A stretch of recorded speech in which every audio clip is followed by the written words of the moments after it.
오늘 나갈 부분은 이제 비유란 무엇인가에 대한 어떤 정의가 에, 내리기가 참 어려운데, 자, 이제 이제 비유원과 하다 보면 이제 여러 충돌을 겪지 않을 수가 없었습니다. 과연 비유란 무엇인가에 대한 정의를 내리기가 어렵다는 것이죠. 자, 풍유, 비유, 은유, 직유, 속담, 우화, 수수께끼, 혹은 뭐 카발라에서 말하는 신비 등 다양하게 해석이 되기 때문이죠. 그리고 비유라고 하여도 교훈적 비유가 있고, 예, 도덕적 비유, 그다음에 이제 모범적 비유가 있고, 정경, 즉 예, 정경이라고 하는 이제 상황적 비유라고 해서 어떤 정황을 묘사한 비유도 있습니다. 또한 이야기 비유 등으로 다양하게 나누기 때문에, 예, 다만 이제 스테인이라는 이제 신학자가 있었는데, 그분은 이제 천상적인 의미를 지닌 세상의 이야기다 이렇게 표현했는데, 이것도 예, 이 부분을 해석하는 게 좋긴 하지만 이 번역도 저 비유 전체를 통합적으로 설명하기는 부족해요. 그러니까 천상적인 의미는 지닌 건 맞는데 꼭 천상적인 의미만 지닌 것도 아닙니다. 그러다 보니까 예, 우리가 좀 정확하게 해석하기는 어렵지만 비유 전체를 그저 랍비 예수님의 예수와의 그냥 지혜로운 하나님 나라 이야기로 보는 것이 적합합니다. 지혜로운 하나님 나라의 이야기. 아주 저는 이제 이 비유를 가지고 영혼들과 교제하고 대화하고 싶습니다. 자, 다음 장 보겠습니다. 자, 다음 장 보시면은, 자, 한 장 더 넘어가 주시고요. 자, 파라볼레, 파벨, 크레이그 블룸버그라는 성경학자의 글을 보면, 예수님의 비유는 거의 2000년 동안 이제 독자들을 사로잡았죠. 2000년 동안 독자들을 사로잡았습니다. 자, 그 다음에 탕자, 선한 사마리아인, 바리새인과 세리와 같은 인물들은 교회 밖에서도 잘 알려졌습니다. 그러니까 우리가 보면 교회에서도 상당히 많이 알고 있는 부분이지만 일반인들도요, 이게 지금 기독교가 전 세계로 퍼지면서 이 사람들 사이에 이 탕자의 이야기, 그 다음에 선한 사마리아인의 이야기는 상당히 많이 알려져 있어요. 그러나 지나치게 친숙하면 오해를 낳을 수가 있습니다. 예수님의 일부 이야기가 원래 청중에게 일으켰을 외상을 재현하는 것은 종종 어렵습니다. 자, 우리가 보면 현장에서 말씀하실 때 청중들의 일으켰던 그 외상, 즉, 반응이에요, 반응. 반응들을 재현하는 것은 굉장히 어렵죠. 때때로 그 이야기는 진실을 드러내는 것만큼 적어도 감추는 것처럼 보입니다. 그랬어요. 우리 한번 성경 마가복음 4장 11절에서 12절 잠깐 보겠습니다. 마가복음 4장 11절에서 12절. 여기 보시면은, 자, 비유를 잘 보시면 이 비유가 사람들을 양극화시키는 경향이 있어요. 양극화. 자, 양극화라고 하면 우리가 보면 이 정치적인 양극화, 뭐 경제적 양극화 이런 단어를 쓰기도 하지만 이 보통 이 양극화라고 그러면 어떤 개념이냐면 어떤 사람은 비유를 듣고서 하나님 나라의 내인이 되는 거예요. 내인. 즉 인사이더라고 그래요. 그 다음에 어떤 사람은 밖에 있는 사람이 돼버리는 거예요. 그래서 외인, 아웃사이더가 됩니다. 그래서 외인과 내인으로 양극화되는 경향이 있거나 아니면 강하게 그냥 관심을 갖는 사람도 있고 아니면 그거를 회피하는 사람들도 생긴다는 것입니다. 그래서 자, 한번 보시죠. 마가복음 4장 11절, 12절에 보면 이르시되 하나님 나라의 비밀을 너희에게는 주었으나 외인에게는 모든 것을 비유로 하나니 여기서 외인에게는 비유로 한다 이게 무슨 얘기냐면 이거는 맹매로서도 좋습니다. 수수께끼로 만들어놨어요. 도저히 뭐 풀어내기가 어렵다라는 얘기예요. 다음에 신비로 만들어 놨어요. 이는 그들로 보기는 보아도 알지 못하며 듣기는 들어도 깨닫지 못하게 하여 돌이켜 죄사함을 얻지 못하게 하려 함이라 하시고. 아니 희한하게, 아니 비유의 말씀을 아무리 들어도 들어도 듣, 듣지 못하고 깨닫지 못하게 해서 죄사함을 얻지 못하게 한다면요, 듣는 사람들은 굉장히 혼돈스럽죠. 그죠? 또 혼돈스럽죠. 굉장히 혼돈스러워요. 이게 이제 예수님께서 씨 뿌리는 자의 비유를 말씀하시기 전에 미리 말씀해 놓으신 거예요. 예, 말씀해 놓으신 거예요. 자, 여러분들 비밀이란 단어가, 자, 비밀이란 단어는 그리스어로 어떻게 됩니까? 그리스어로 비밀이란 단어, 누가 한번 말씀해 주시죠? 자, 윤양수 목사님, 비밀이라는 단어, 미스테리온이라고 그러죠. 그리스어는 미스테리온이에요. 근데 이제 미스테리온인데 이게 이제 바울 서신 같은 경우를 보시면 이 미스테리온을 많이 담아놨어요. 그래서 바울 서신에는 제가 기억하는 한 21번 정도 나오고요. 그다음에 계시록에도 나오긴 하죠. 계시록에도 4번 정도 나와요. 그래서 이제 보통 이제 미스테리온이라고 할 때 그 단어를 쓸 때는, 예수님이 쓸 때는 미스테리를 받은 사람들이 있어요. 그 미스테리를 전수받은 사람을 미스테스라고 그래요. 미스테스. 그 전수받은 사람도 있다는 거예요. 예수님의 제자들, 사도들이 그 미스테스를 받은 거예요. 전수받은 자들이에요. 쉽게 말하면, 여러분들 잘 이해가 안 가시면, 아까 선지자의 개념을 생각해 보시면 쉽게 할 수가 있어요. 선지자. 자, 그 다음에 그 반대로 이 비밀이 무슨 뜻이 있냐면 폐쇄시키다라는 뜻도 있어요. 폐쇄시키다. 막아놓는다는 얘기예요. 그거를 미에스라고 그래요. 미에스. 그리스어로는 미에스예요. 그래서 이 신비라는 것은 어떤 사람한테는 전수를 받을 수도 있고 어떤 사람한테는 막아놓았다, 폐쇄시키다의 의미도 담겨 있어요. 그래서 이 양극화를 얘기할 때는 바로 그런 점에서 양극화를 얘기합니다. 자, 그래서 하나님 나라가 이렇게 좀 도래를 했어요. 예수님이 오시면서 하나님 나라의 운동을 하셨어요. 사도들도 물론 하나님 나라의 운동을 합니다. 복음을. 그래서 예수님께서 때가 찼고 하나님 나라가 가까웠으니 회개하고 복음을 믿으라라고 말씀하셨죠. 그래서 하나님 나라가 도래해서 이 사람들 가운데 비밀스럽게 활동하는 게 미스테리온이에요. 이게 좀 어렵죠. 근데 예수님께서 파라볼레, 즉 비유와 파벨은 이제 우화입니다. 페이블, 비유와 우화의 형태로 말씀하셔가지고 어떤 숨겨진 형태로 다가오지만 이것이 계속해서 성장하고 발전하는 모습을 성경에서는 보여주고 있어요. 자, 다음 장 보실까요? 자, 그러면 이제 구약의 마샬에 대해서 한번 생각해 볼게요. 에스겔서 24장 5절. 자, 에스겔서에는요, 이 마샬, 이제 구약에서는 마샬이란 단어만 주로 비유라는 단어를 써요. 마샬, 복수형은 마샬림, 이렇게 됩니다. 마샬림. 그래서 에스겔서 24장만 있는 건 아니고, 에스겔서 17장, 에스겔서 19장, 그 다음에 24장. 또 하나, 예레미야의 1장에 보시면, 여러분들 기억나시나 모르겠네요. 예레미야 1장.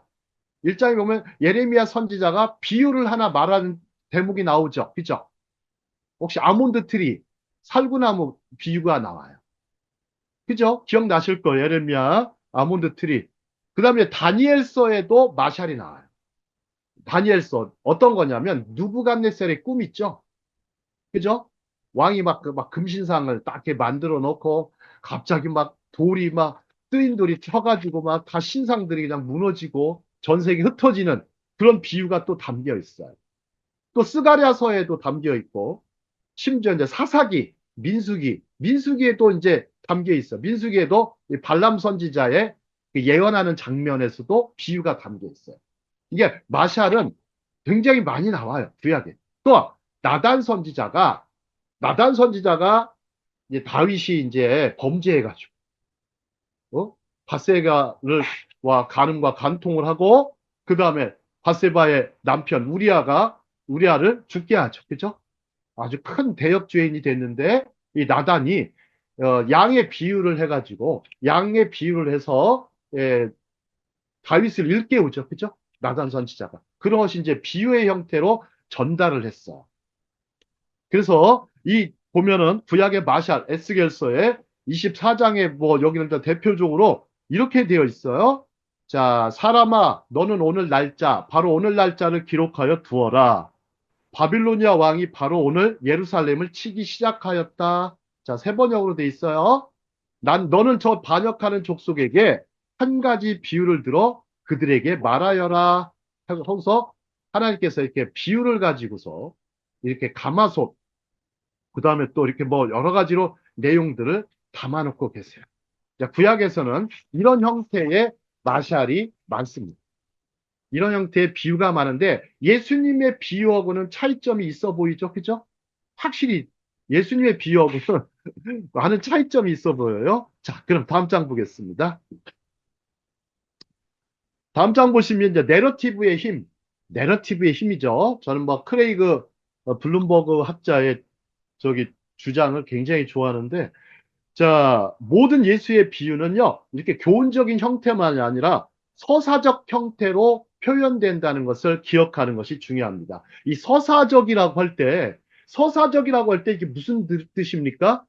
다양하게 접근할 수 있고, 다양한 관점과 다양한 해석을 유발할 수 있다라는 것이에요. 그래서 비유라는 부분을 보면 다양한 해석들을 하고, 또 그 해석을 기초로 해서 다양한 설교들이 나오고 다양한 방식의 이 강의들이 나오게 되었어요.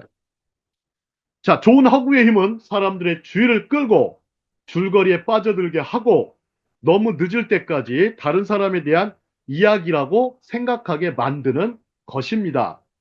비유의 은유적 또는 심지어 제한된 의미에서 우화적 형태를 알아볼 때쯤이면 사람들은 이미 한 명 이상의 등장인물과 동일시하고 함정에 빠집니다. 여기다 여러분들 비유를 듣다 보면 저게 누구를 향해서 말하는 것인지, 그리고 또 어떤 등장인물들을 통해서 동장인물들이 보면 이거 내 얘기하는 것 같다 하는 느낌도 받을 수 있고, 거기에 심지어 빠져들게 되죠. 그죠?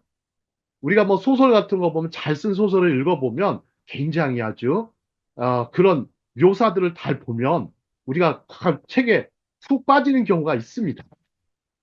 자, 예수님이 들려준 형식이 거의 동일한 구약성서의 유일한 서사는 나단의 어린 양에 대한 우화입니다. 자, 우리 사무엘하 12장 1절에서 10절 조금 전에 얘기를 했습니다. 한번 다음 장 보시죠. 자, 사무엘하 12장 1절에서 10절까지 있는데요. 나단과 다윗의 제독하기. 이 제독이 뭡니까? 다시 읽어보는 거예요. 섬세하게 읽는 것입니다. 자, 다윗과 이 밧세바 사건은요, 언제 일어났을까요? 과연 나단은 언제쯤 이 다윗에게 이 양의 비유를 했을까요? 한번 맞춰보세요. 여러분들 그 성경 읽기를 제가 저거 할 때도 이거 언제쯤 이게 말을 했을까? 아니 다윗이 범죄했어요. 그걸 우리아가 죽었어요. 그리고서 바로 말을 했을까요? 아니면 나단은 한참 후에 얘기했을까요? 우리 윤양수 목사님 어떨 것 같습니까?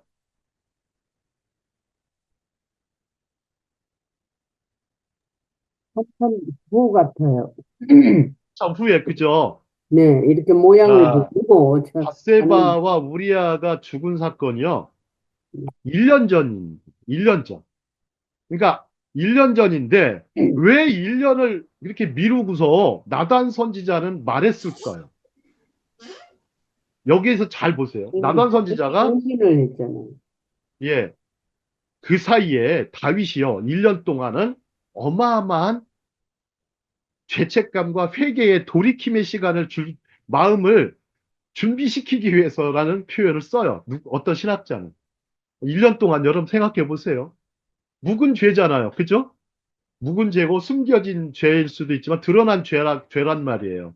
근데 다윗이 아마 회개하고 돌이킬 때까지는 기다렸던 것 같아요. 어? 인내하시고 인내하신 하나님 안에서 나단이 그런데 다윗이 돌이키지 않으니까 나단이 용기를 가지고 왕 앞에 나아갔습니다. 나아가서 자 그러니까 자 우리 보면은 사무엘하 보면은 뭐라고 했냐면 자 한번 보시죠. 나단 선지자는 담대하게 맞섭니다. 우리아는 가난한 사람과 같고, 여기 비유를 보세요. 밧세바는 어린 양과 같다. 부자는 분명히 다윗을 상징하며 다윗이 한번 빠져들면 그는 자신의 행동이 방금 정죄한 이야기 속 부자의 행동만큼 부당했다는 것을 부인할 수 없다. 그 당시에요. 양이 많은 사람이요. 양 한 마리 갖고 있는, 어린 양 한 마리 갖고 있는 사람을요. 예, 뺏은 거예요. 어린 양을 뺏은 거예요. 그 어린 양이 누구겠어요? 바세바겠죠. 그죠? 약자란 말이에요. 약자. 하나님, 다윗에게 볼 때는 굉장히 약자였어요. 그 약자를 괴롭히는 거예요. 그 다음에 이 이야기의 절정은 나단이 다윗을 가리키며 당신이 바로 그 사람입니다라고 할 때 선언하는 7절에 나와요. 다윗은 더 이상 자신의 죄를 무시할 수가 없었죠. 다행히도 그는 회개했습니다. 시편 51편에 보면 회개하는 장면이 나오죠. 여러분, 이 성경 읽기는 초독을 거쳐서 제독을 해야 제대로 이해할 수가 있어요. 그냥 단순히 우리가 성경 읽기 하죠. 예, 단순히 성경 읽기. 이런 읽기는요, 소설책 읽는 거랑 별로 차이가 없어요. 성경 읽기는 그냥 하시는 게 아니에요. 아시겠죠? 하나님 안에서 어떤 이 영적인 뜻과 메시지를 발견하고 내가 회개하고 돌이켜야 되는지 아니면 열매를 맺어야 되는지 고민하면서 나아가셔야 됩니다. 보통 사람도 어떻습니까?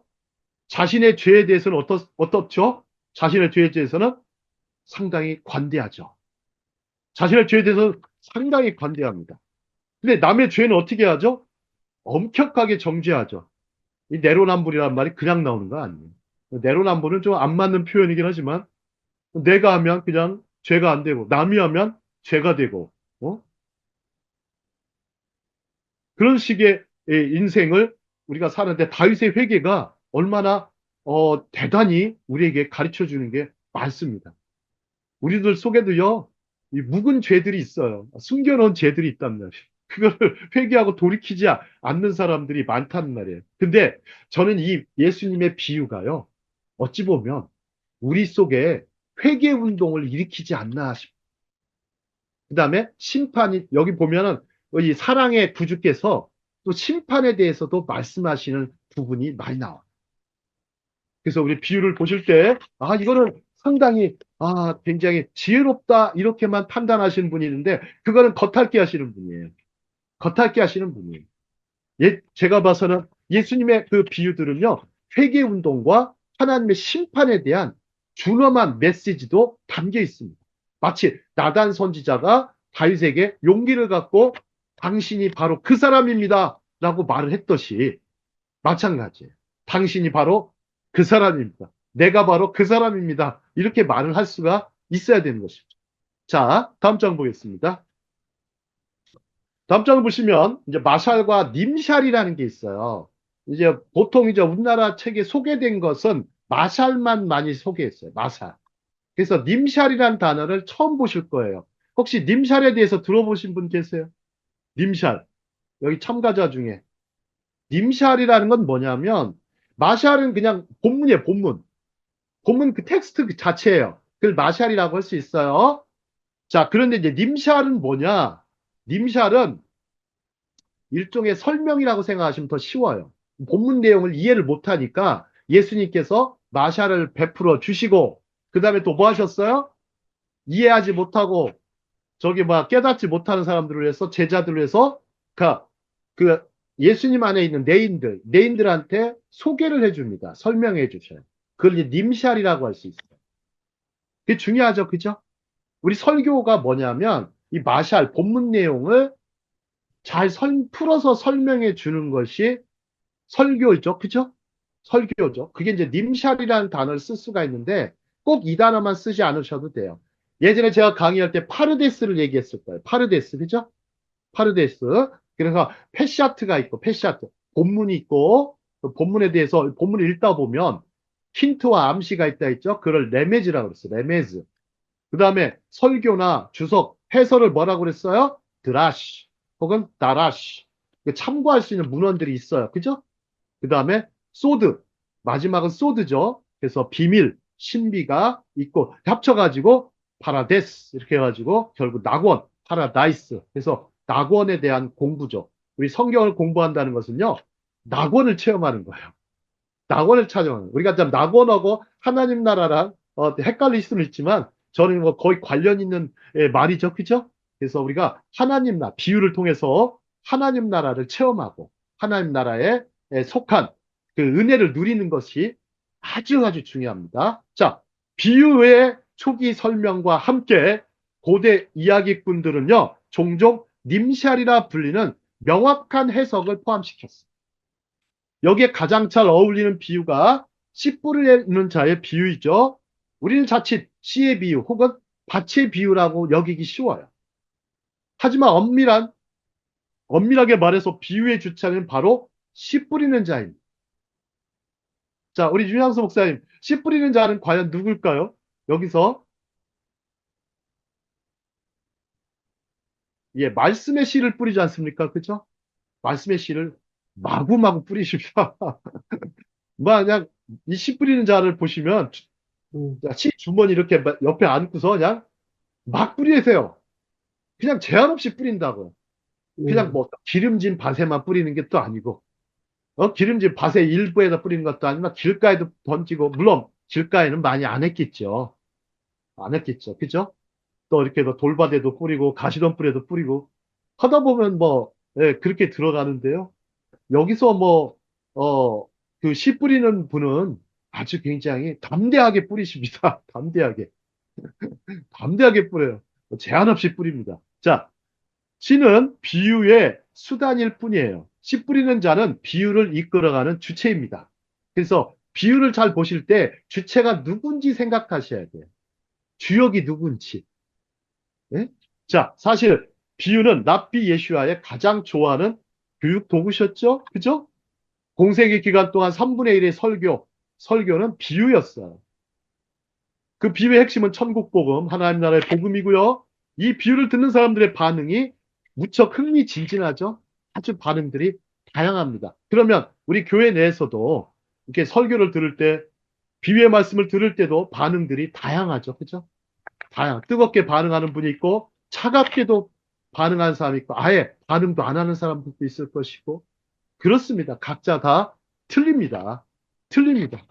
근데 목적은 뭐예요? 다 그리스도 안에 양의 문 대신 예수님 안에 들어오는 것이 그 목장 안에 들어오는 것을 원하시는 것이죠. 그죠?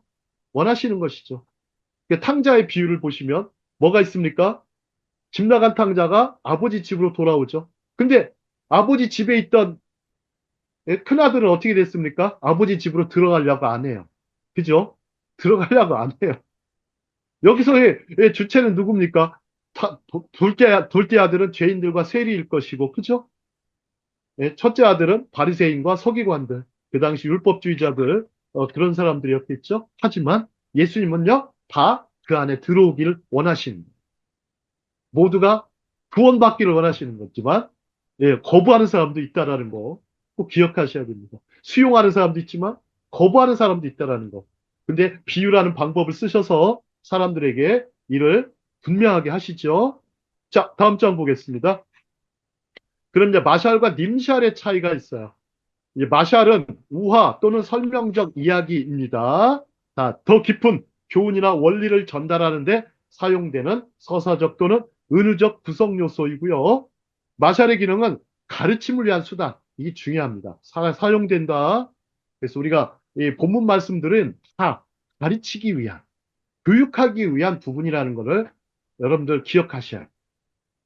자, 일반적으로 일상생활에서 가져온 단순하고 공감할 수 있는 이야기로 복잡하거나 추상적인 아이디어를 설명하는데 도움이 된다. 이 비유가 누구나 알아듣기 쉽게 해놨지만 그러면서도 상당히 비밀과 신비를 간직하고 있죠. 그죠? 그렇기 때문에 우리가 이 마샬과 님샬을 정확하게 이해를 하셔야 되는데, 님샬은 우화의 교훈, 해석 또는 밑바탕에 있는 메시지이다. 마샬이 전달하고자 하는 도덕적 또는 영적 요점, 여기다 밑줄 치세요. 요점이라면 님샬은 마샬에서 들려진 이야기의 실제적 적용이나 더 깊은 의미를 제공한다. 그렇죠? 제공한다. 자, 됐습니다. 자, 우리 철학자 중에 우리 여기 좀 특이한 철학자 중에 하나가 이제 니체가 있어요. 니체. 니체 때문에 수많은 니체주의자가 생겨났죠. 그죠? 신은 죽었다 해놓고서 뭐 도끼 들고서 망치 들고서 세상을 철학을 했다고 할 정도의 그런 사람이지만 이 사람은 저 아버지가 목사님이고 할아버지도 아주 굉장히 훌륭한 독일의 목사였어요. 근데 본인도 목사가 되려고 했다가 이 고전에 빠지면서 철학자의 길을 걷게 됐죠. 물론 신학도 공부한 사람이지만 이 사람이 주로 좀 철학계에서는 뭐 거의 뭐 최고의 수준으로 따지죠. 뭐 따지긴 하지만 이 사람이 참 말한 거 보면 내용은 참 좋은 말들이 많아요. 자, 근데 이 니체는요, 세상을 이렇게 생각했어요. 이 사람은 뭐라고 생각했냐면 사실은 10%밖에 안 되고 해석이 90%다. 우리 세상을 볼 때 사실은 10% 일어나는 것이고 해석은 90%를 한다. 우리도 보면 어떤 비유 자체의 내용은 사실이에요. 전해졌다는 것은 확실히 사실로서 남아 있어요. 그죠? 하지만 이것에 대한 해석은 90%. 그러니까 그렇기 때문에 우리가 서사적 혹은 은유적으로 그것을 해석하고 거기에 밑바탕에 있는 메시지들을 찾아내는 거 혹은 신학적인 부분, 영적인 부분들을 찾아내는 것은 우리의 노력이 많이 필요해요. 그죠? 노력이 많이 필요하죠. 그래서 신학과가 대부분은 그런 걸 하겠지만 또 그렇지 않아도 뭐 일반인들도 그런 것들을 많이 하죠. 자, 그다음 다음 장. 다음 장이 보면 이제 마샬과 님샬의 관계인데요. 이게 있어요. 마샬만 가지고서 우리가 보면은 뭐가 항상 부족하고 불만족스러워. 뭘 하지만 이게 읽지만 우리가 저 성경을 읽지만 항상 불만족스럽고 뭐가 좀 남는 부분이 많지가 않을 때가 많습니다. 그럴 때, 그럴 때, 자, 님샬이라는 걸 해서 함께 일하여 완전한 가르침을 만든다. 그랬어요. 자, 마샬은 주의를 끌고 교훈을 기억에 남게 만드는 반면, 님샬은 의도된 지혜나 도덕을 드러내죠. 마샬은 숨은 의도와 시크릿을 간직한 짧은 진리를 담은 것이라면, 님샬은 설명과 비슷한 개념이다. 그렇죠. 그래서 랍비 문헌을 제가 보면 전 뭐 이스라엘에서 탈무드를 뭐 많이는 공부를 안 했지만 랍비 문헌 2년 동안 거의 뭐 석사과정 하듯이 2년 동안 탈무드를 세 분의 랍비들한테 배웠습니다. 자, 랍비 문헌에서 교사는 청중을 사로잡기 위해 먼저 마샬을 제시해요. 본문을 딱 제시한단 말이에요. 그리고 교훈을 설명하기 위해 님샤를 제공할 수 있어요. 굉장히 아주 지혜로운 교육 방법. 지혜로운 교육 방법. 이 방법은 복잡한 아이디어를 접근 가능한 방식으로 가르치는 데 효과적이에요. 복잡한 거라든지 혹은 애매한 게 있어요. 여러분들 학문이라는 게 어떻게 하는 겁니까? 누구나 다 아는 것은 학문이라고 할 수가 없어요. 누구나 아는 내용들도 있어야 되겠죠. 그죠? 여러분들 공부하다 보면요. 항상 3분의 1을 명심하셔야 돼요. 3분의 1을. 자, 우리가 3분의 1은 아는 내용이에요. 우리가 성경을 공부할 때도 읽을 때 3분의 1은 알아요. 3분의 1은 모르는 내용이 또 많아요. 그죠? 3분의 1. 그 다음에 3분의 1을 또 나머지 뭐가 있습니까? 헷갈리는 것들이 있어요. 애매모호한 게 있단 말이에요. 그렇게 구성되어 있어요. 웬만한 그 어려운 책들 보면 아이디어나 그걸 보시면 그렇게 되어 있어요. 성경도 그런 부분이 많습니다. 성경도 제가 봐서는 3분의 1, 3분의 1, 3분의 1로 구성되어 있어요. 잘 보시면. 예. 근데 보면 우리가 이제 그래서 유태인들은 탈무드라는 걸 발전시켰는데 탈무드는 크게 두 파트로 나눠요. 탈무드 뭐 잠깐 뭐 탈무드 얘기할게요. 탈무드는 첫째는 미시나가 있고요. 미시나는 주로 본문 위주의 주석이에요. 그 다음에 두 번째는 게마라가 있어요. 게마라는 일종의 해석인데, 자, 미시나는 무슨 뜻이 있냐면 반복이란 뜻이 있어요. 반복. 탈무드는 그냥 교훈이에요. 교훈의 책이에요. 교훈.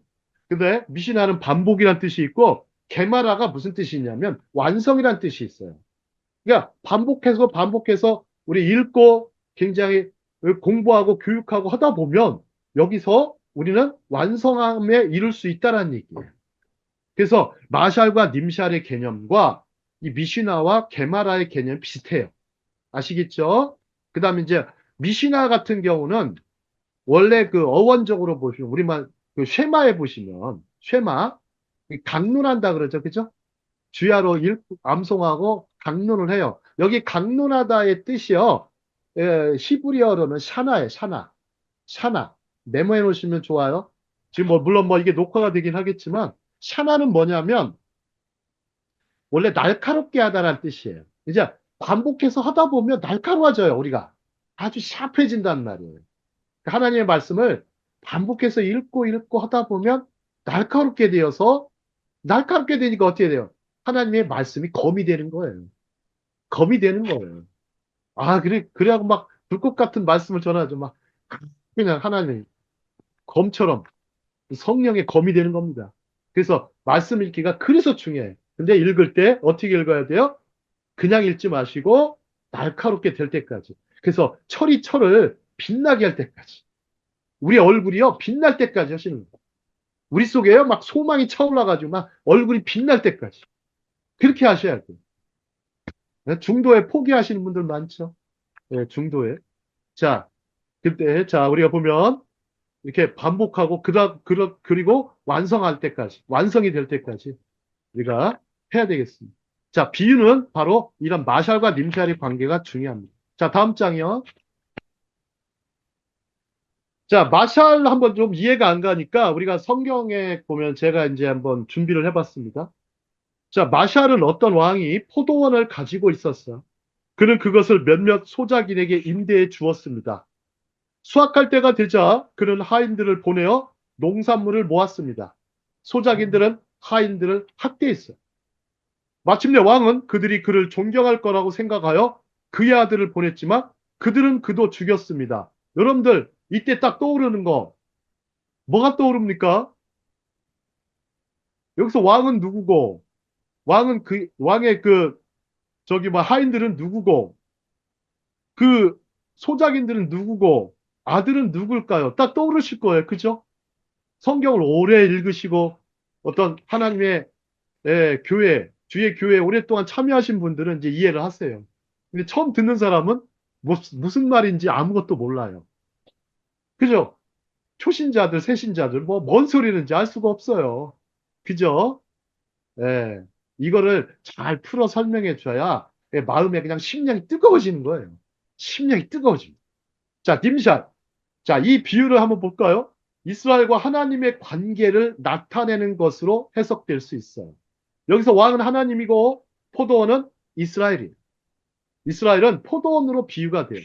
소자기는 이스라엘의 지도자이고 하인은 선지자이며 아들은 메시아죠. 그죠? 이 교훈은 선지자와 메시아를 거부하는 것을 강조하는 거예요. 아시겠죠? 아니, 그동안 하나님께서 구약시대에 얼마나 많은 선지자들을 보냈습니까? 그죠? 율법도 보내주시고, 선지자도 보내주시고, 수없는 하나님의 종들을 보냈는데도 불구하고 듣지 않았죠. 듣지 않았죠. 심지어 나중에는 예수님이 이제 예수님이 메시아, 이사야 선지자를 통해서 이사야 53장에 그 계시된 메시아를 보냈음에도 거부하는 일이 벌어졌죠. 그죠?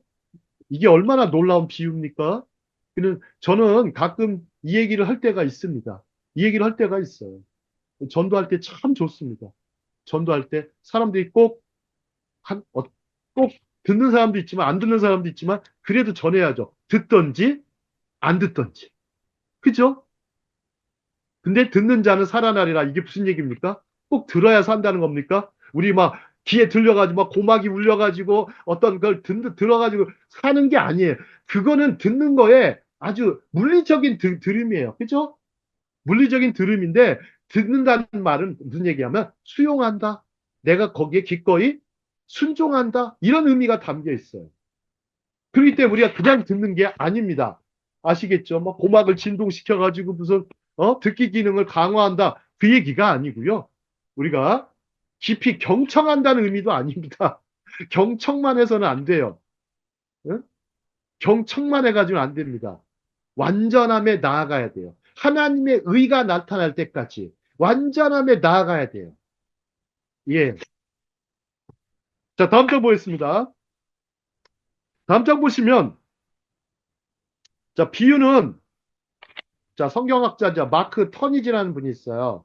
이분은 이제 CBN이라고 해서 이스라엘에 지금에서 사역하시는 성서학자고, 개신교의 선교사이기도 합니다. 자, 비유는 예수와 이스라엘 현자들의 입에서만 등장하는데, 이들은 바리새인들을 가장 잘 대표해요. 랍비 문헌에 나오는 모든 비유는 히브리어로 나타나 있어요. 그죠? 히브리어로 나타나 있어요. 자, 비유는 아람어로 말하지 않았어요. 랍비 문헌에 보면. 자, 복음서는 코인의 그리스어, 코인의 헬라어로 돼 있죠. 공통 방언으로 돼 있어요. 그렇지만 예수는 사람들을 가르치는데 그리스어를 사용하지 않았어요. 유대교에서 비유의 히브리어를 보편적으로 사용한 그것은 예수님도 비유를 히브리어로 말했음을 시사하는 거예요. 마샬이라고 했죠. 아까 마샬. 자, 우리 비유는 이스라엘 땅의 유대교에서만 나타나요. 여러분들 보면 다른 세계의 다른 곳에도 비유들이 많이 등장을 하는데요. 어떤 이런 하나님 나라의 비유는요, 이스라엘 땅의 유대교에서만 나타나는 것이었어요. 자, 우리는 이스라엘 땅 밖에서 들려진 비유를 찾을 수는 없어요. 따라서 비유는 이스라엘 땅의 현자들에 의해 히브리어로 들려졌어요. 자, 우리 보면 구약 성경 히브리어로 다 쓰여 있죠. 그죠? 구약 성경의 선지자들 혹은 여러 많은 어떤 구약 성경의 기자들은 이 비유를 다 히브리어로 썼단 말이에요. 그러니까 히브리어로 듣고 가르치고 공부했다는 것이죠. 마찬가지로 복음서와 랍비 문헌에서 비유를 가르치는 배경은 회당 밖입니다. 회당 안에서 이루어지지 않았어요. 회당 밖입니다. 비유는 연구의 집, 여기다 밑줄 치시고 이제 베이트 미드라시라고 그래요. 이걸 베이트 미드라시. 미드라시가 연구란 뜻이거든요. 이 드라시에서 다라시가 나왔어요. 미드라시. 미드라시는 베이트 미드라시. 이거는 연구의 집 혹은 에, 말씀의 집이라고도 할 수 있어요. 말씀의 집. 베이트 미드라시 나온 것이 아니고 하나님과 그분이 그들에게 바라시는 것을 이해하고자 하는 일반 대중을 위해 제공됩니다. 이 비유의 대상은 다 청중들이에요. 청중들. 예? 청중들. 예수님께서는요, 보통 바리새인들하고 그 사람들만의 비유가 아니라, 비유가 아니라 이스라엘 백성들, 예? 자신에게 나온 수많은 무리들에게 비유를 베풀어 주신 것입니다. 한때는 바리새인들이나 랍비들이나 혹은 성경에 아주 정통한 사람들만 가지고 있었던 것이에요. 여러분들 혹시 바리새인들 얘기를 잠깐 해볼게요. 자, 혹시 바리새인에 대해서 잠깐 말씀해 주실 분 계세요? 지금 뭐 화면을 다 비디오를 다 꺼놓으셔가지고.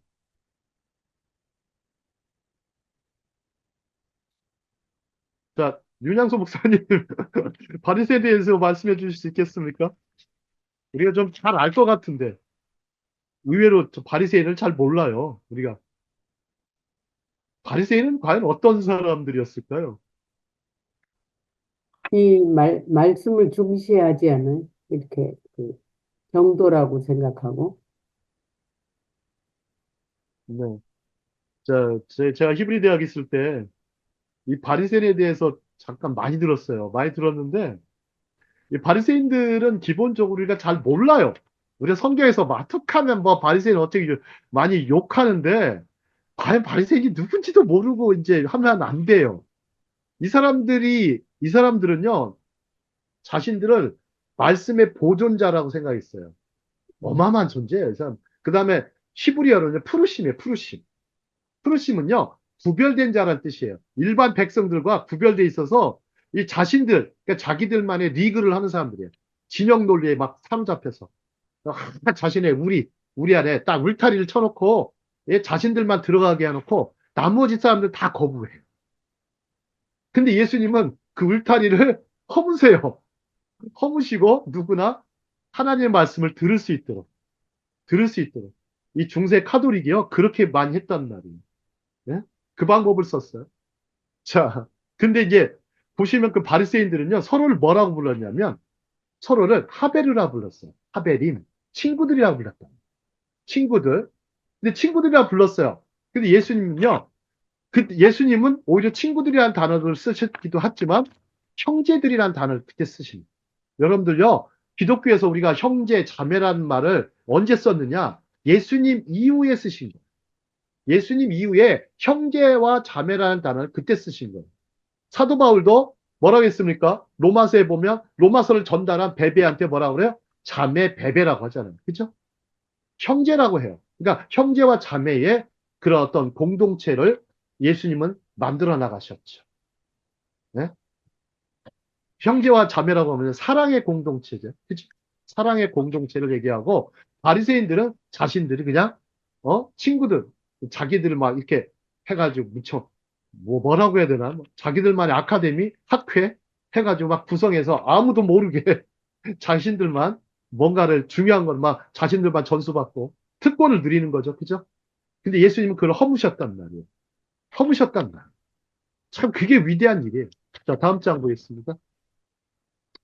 자, 다음 장 보시면 이 가스플스, 자, parables in the gospels, 자, 복음서에 나타난 저 비유의 숫자인데요. 여러분 보세요. 마태복음에서는 13편, 그죠? 누가복음에서는 뭐 16편 이렇게 돼 있고 공통적으로는 9편이 다 공통적이에요. 사복음서에. 그다음에 이제 이렇게 또 심지어 이제 다른 데는 좀 굉장히 적고 그다음에 요한복음에서는 한 10편 정도 된다고 그러는데요. 누가복음은 사실상은 예, 누가복음에만 나온 것은 16편이고요. 누가복음에는 총 28편의 비유가 나와요. 그러니까 가장 많은 비유가 나온다는 거. 자, 그렇기 때문에 누가복음이 왜 이렇게 비유를 많이 썼는지 여러분들은 잘 아셔야 돼요. 물론 1강에서 제가 소개를 많이 했습니다. 1강에 소개는 했지만 누가복음은 바로 누구를 향해서 다수의 청중들을 향해서 전 세계를 향해서 열방을 향해서 해놓은 거예요. 그러니까 누가가 얼마나 위대한 성경 기자인지 모릅니다. 아주. 자, 다음 비유에 대해서 학자들의 견해 보겠습니다. 자, 이 학자들의 견해는 비유 해석학의 문을 연 사람은 성경학자 다드예요. 이거는 이제 1800년대 분입니다. 1800년대 분. 그래서 비유를 자연이나 일상생활에서 찾은 은유 또는 직유로 봤어요. 따라서 비유는 생생함과 독특함을 특징으로 삼아 청중을 단숨에 사로잡죠. 그죠? 그 비유를 들어본 사람들은 이거 우리들의 이야기네. 우리 일상적인 이야기, 자연 속에 있는 이야기. 그냥 늘 상식처럼 다가오는 이야기죠. 그래서 청중들이 딱 읽을 때는, 들을 때는 누구나 알아듣기 쉽게 하지만 그 안에 아주 중요한, 아주 핵심적인 진리를 담고 있죠. 그 다음에 성경학자 중에 이제 양식 비평인데요. 요아킴 예레미야스는 예수의 비유는 현대사회에서 그 실체를 찾아보기 힘든 예수님 자신의 특수한 대화의 형식으로 봤어요. 제가 이스라엘에서 예레미야스 책을 가지고 한 학기 동안 비유를 공부한 적이 있습니다. 저쪽 바이블 칼리지에서. 자, 그는 심지어 우리가 예수님께서 말씀하신 비유의 원래 형태를 회복한다면 마치 예수님의 육성을 들을 수 있게 된다 그랬어요. 육성을 들을 수 있게 된다. 우리 예수님의 음성 듣고 싶죠? 그죠? 예수님의 음성 듣고 싶을 겁니다. 예.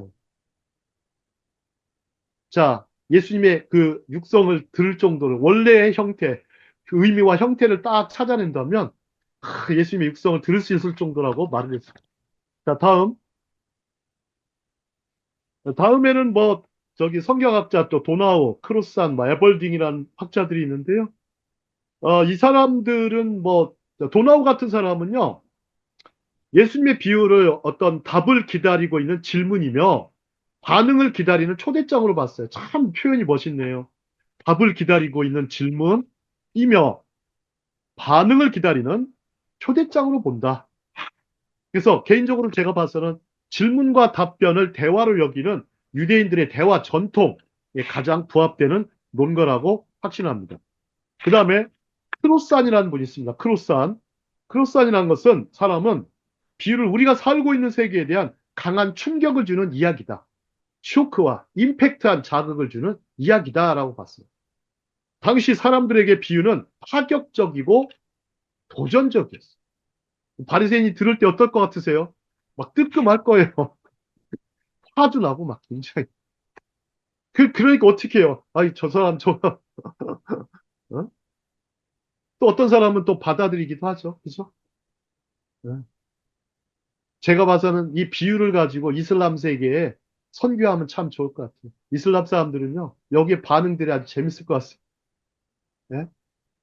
아주 뭐, 불같이 화를 내는 사람도 있을 것이고, 자신의 전통을 막 고수해 보려고 하는 사람도 있을 것이고, 아니면 영접하는 사람들도 있겠죠.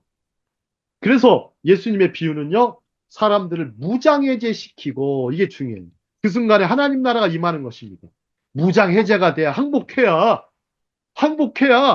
하나님 나라가 임하는 것입니다. 항복해야 됩니다, 우리가. 어? 정말 그래야 돼요. 왕이신 분 앞에 나와가지고, 거기서 까부시면 안 되는 거예요. 까부시면 안 됩니다. 자, 그 다음 에벌딩이라는 학자는요, 비유는 바로 당신에게 말해지는 하나의 이야기, 당신에게, 나에게 하는 얘기고. 단순히 하나의 의미가 아니라 여러 종류의 의미를 가지는 서사다 이렇게 했어요. 자, 좀 시간이 조금 더 갔는데 우리가 좀 하나만 더 보고 마치도록 하겠습니다. 자, 마태복음 13장 우리 10절 본문 한번 찾아보겠습니다. 마태복음 13장 10절. 자, 13장 10절 우리 윤양수 목사님 읽어 주실까요? 네,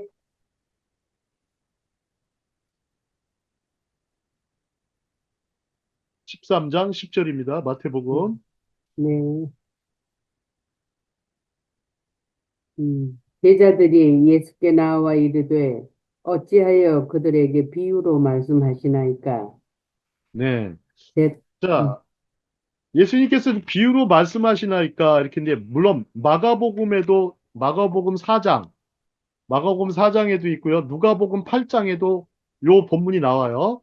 공간 복음이기 때문에 공통적인 관점을 갖고 있어서 씨 뿌리는 자의 비유가 이렇게 이제 있는데 이 비유에 대해서 어찌하여 사람들한테 비유로 말씀하십니까? 예? 제자들이 궁금했어요. 자, 왜 예수님께서는 비유란 독특한 교훈 방식을 왜 이리 많이 사용하셨을까? 이에 대해서는 플레인, 즉 패시아트한 본문을 여러 번 읽어서 마치 마음에 별이 떠오를 때까지 살펴보는 노력이 필요하다. 자, 보시죠. 먼저 제자들의 질문과 예수님의 답변에 기초를 삼아야 돼요. 제자들이 그 질문했을 때 예수님의 답변을 보세요. 질문은 그야 한 줄인데 답변은요, 무려 한 장을 차지해요. 최소 한 장을 차지해요. 답변을 보시면. 근데 그 질문을 했을 때 예수님께서 뭐를 먼저 하셨어요? 씨 뿌리는 자의 비유를 먼저 말씀해 주셨는데, 그러시기 전에 이사야의 예언을 먼저 말씀해 주세요. 이사야의 예언. 성경에 이렇게 쓰여 있다라는 거. 그래서 성경에서 이사야, 선지자들을 통해서 주신 말씀을 가지고 이렇게 해서 전하는데요. 자, 그래서 자, 우리 17절, 윤양수 목사님 13장 17절 읽어 주실까요? 네.